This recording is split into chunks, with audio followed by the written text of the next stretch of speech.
Hi, everybody. It's time to explore this Sunday's scriptures. So, these are the scriptures that we will hear in worship this Sunday, July the 21st. This is coming to you on Tuesday, July the 16th, to give a little bit of time to explore these and hopefully to revisit them. Now, I wasn't actually given a scripture for this particular week. Rather, this was a quote that was shared with me. And the quote was from the founding pastor of Christ United Methodist Church. So that's Glenn Aldy Crafts. And the quote that was given was, "I admire your faith, but not your judgment." And this was in the context of youth or young people. I can't recall what else surrounded this. There was a little bit of context that was given to me, but the quote stuck with the person. "I admire your faith, but not your judgment." And so from this, I kind of tried to discern a way forward in Scripture to look at this sense of both faith and judgment. And what I landed upon was a passage from the Gospel of Matthew, and it's late in the Gospel, the 23rd chapter. And this is actually the entirety of the chapter. Now, what I've done for this Sunday is split this. I've split this into verses 1 through 11, and 1 through 12, and then the rest of the chapter, verses 13 through 36. Because to read it in its entirety as a chapter would be overwhelming, and this then also provides two different voices for the reading. The liturgist to read the first 12 verses, and the remainder of the chapter to be read by me. So I'm going to share this passage with you in its entirety. Maybe I'll break it up a little bit and talk about the first 12 verses and then read the rest. That might be a better way to approach it. As you think about or have that quote from Glenn Aldy Crafts resonating in your head. "I admire your faith, but not your judgment." So this is the 23rd chapter. The New International Version, it just happens to be what I printed out. It's very close to the New Revised Standard. So NRSV is what we hear in worship on Sundays. This just happens to be what I printed out. I apologize for that. "Then Jesus said to the crowds and to his disciples, 'The teachers of the law and the Pharisees sit in Moses' seat. So you must be careful to do everything they tell you, but do not do what they do, for they do not practice what they preach. They tie up heavy, cumbersome loads and put them on other people's shoulders, but they themselves are not willing to lift a finger to move them. Everything they do is done for people to see. They make their phylacteries wide and the tassels on their garments long. They love the place of honor at banquets and the most important seats in the synagogues. They love to be greeted with respect in the marketplaces and be called rabbi by others. But you are not to be called rabbi, for you have one teacher, and you are all brothers. And do not call anyone on earth Father, for you have one Father, and he is in heaven.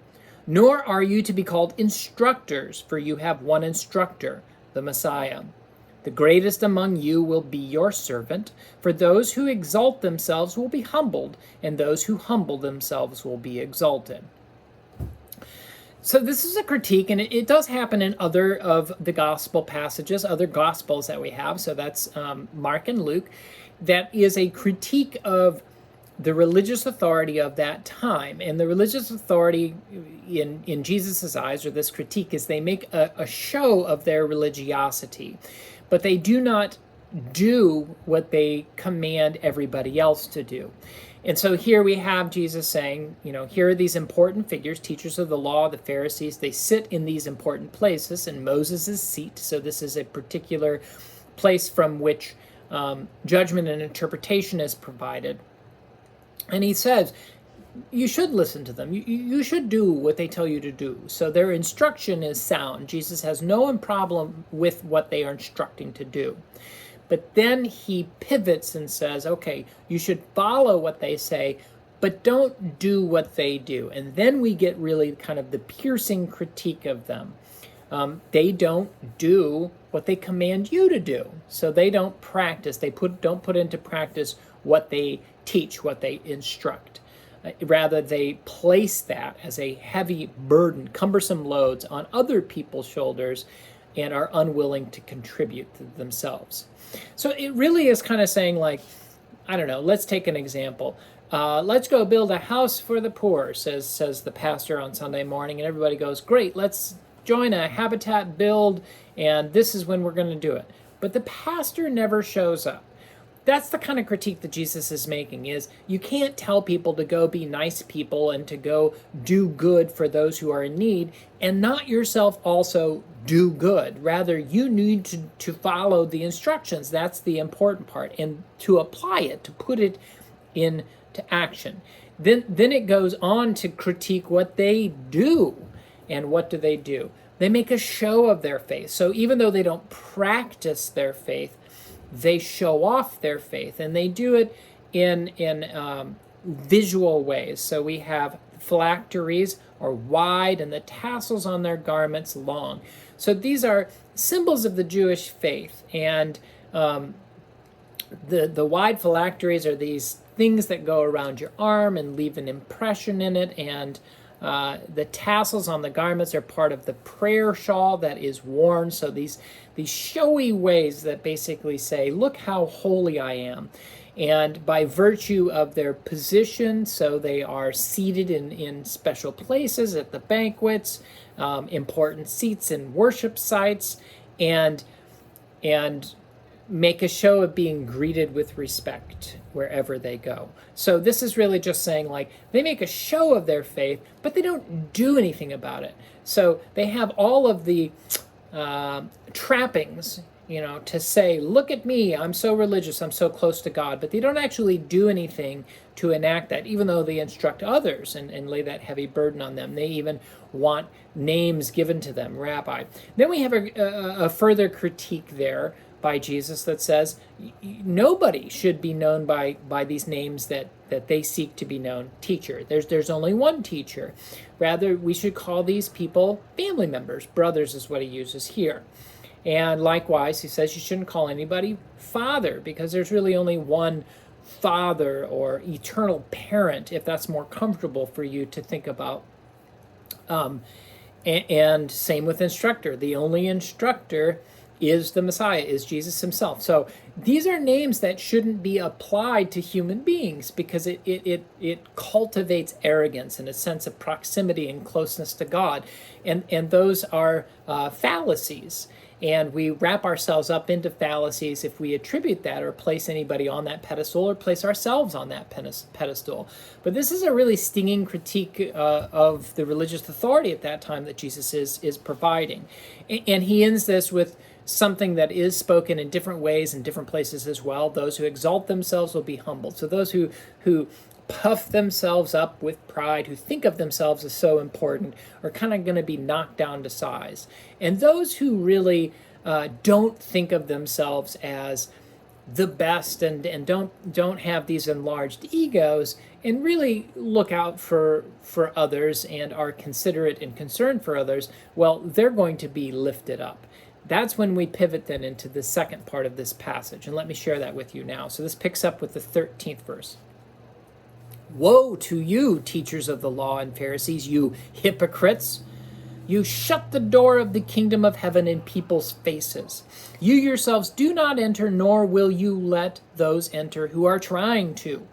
Woe to you, teachers of law and Pharisees, you hypocrites! You travel over land and sea to win a single convert, and when you have succeeded, you make them twice as much a child of hell as you are. Woe to you, blind guides! You say, if anyone swears by the temple, it means nothing, but anyone who swears by the gold of the temple is bound by that oath. You blind fools! Which is greater, the gold or the temple that makes the gold sacred? You also say, if anyone swears by the altar, it means nothing, but anyone who swears by the gift on the altar is bound by that oath. You blind men, which is greater, the gift or the altar that makes the gift sacred? Therefore, anyone who swears by the altar swears by it and by everything on it, and anyone who swears by the temple swears by it and by the one who dwells in it, and anyone who swears by heaven swears by God's throne and by the one who sits on it. Woe to you, teachers of the law and Pharisees, you hypocrites! You give 1/10 of your spices, mint, dill, cumin, but you have neglected the more important matters of the law: justice, mercy, faithfulness. You should have practiced the latter without neglecting the former. You blind guides, you strain out a gnat, but you swallow a camel. Woe to you, teachers of the law and Pharisees, you hypocrites! You clean the outside of the cup and dish, but inside they're full of greed and self-indulgence. Blind Pharisees, first clean the inside of the cup and dish, and then the outside also will be clean. Woe to you, teachers of the law and Pharisees, you hypocrites! You're like whitewashed tombs, which look beautiful on the outside, but on the inside are full of the bones of the dead and everything unclean. In the same way, on the outside you appear to people as righteous, but on the inside you're full of hypocrisy and wickedness. Woe to you, teachers of the law and Pharisees, you hypocrites! You build tombs for the prophets and decorate the graves of the righteous, and you say, if we had lived in the days of our ancestors, we would not have taken part with them in shedding the blood of the prophets. So you testify against yourselves that you are the descendants of those who murdered the prophets. Go ahead then and complete what your ancestors started.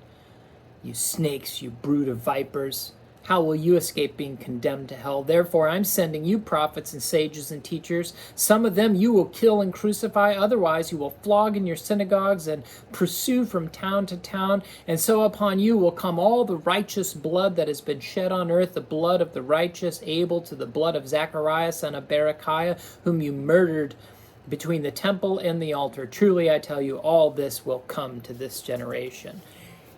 Youch. Now, the reason that I added this second part, and the reason that I'm reading it, is because it's quite condemnatory. This is quite a conviction that's being laid out. Woe to you, a declaration of their hypocrisy, which has already been laid out as a case before. But now, before Jesus was addressing the crowd and his disciples, do what they say, don't do what they do. Now he pivots that, and he is addressing those who say those things but don't do them. And some of the things that he brings up is, this conversion of a single individual, and then the burden that they lay upon them once they convert them. Like, what kind of justice is that? You bring them to God, but then you make it so darn hard, and blind guides. So swearing by the temple means nothing, but those who swear by the gold of the temple is bound by that oath.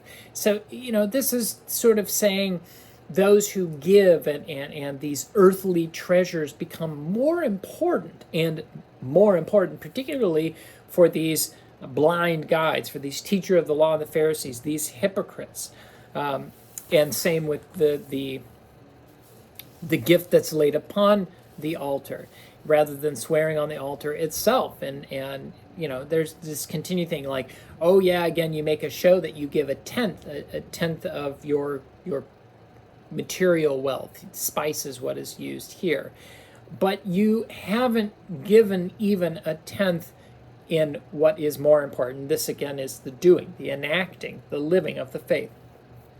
Justice, mercy, faithfulness. Cleaning the outside of the cup, well, this has to do with things that are seen as sacred and how it is you go about this ritual cleansing of sacred things, but neglecting to clean the inside. This is really a critique about a lived life, that you look the part, but the inside of you doesn't have anything to do with that. And it goes on from there. But it's a quite piercing condemnation of the Pharisees and the teachers of the law.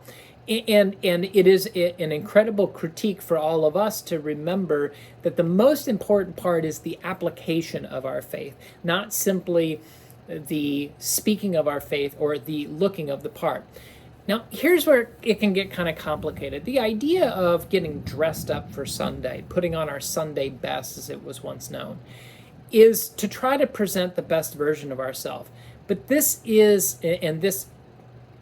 can devolve into become quite kind of showy, or a way of expressing our material comfort and our status in the world. The intention behind it, though, was really an act of faith. This is presenting ourselves before God. Unfortunately, our human selves constantly get in the way of these things, and we make them acts and shows, and we forget that it is the focus of it is God. So what Jesus is really trying to say is our focus needs to be back to God and the application of our faith in the conduct of our lives. So that's our scripture for this week. It is the 23rd chapter of Matthew. It makes it quite easy to go back and read it again, as you just need to pick up the Bible and go to the 23rd chapter. There's one place to go to, Matthew 23. Again, that quote was, "I admire your faith, but not your..." Now I'm forgetting the end of it, and I can't look back. "I admire your faith."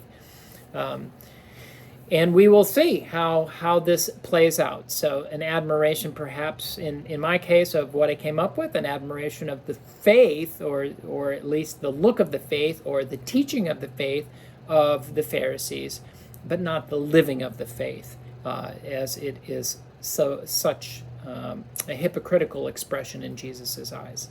So join you, look forward to it this Sunday as we continue this summer sermon series of submissions from all of you. And hopefully this will shed light on those passages or quotes or topics that you all have been interested in submitted. God bless you. Take care.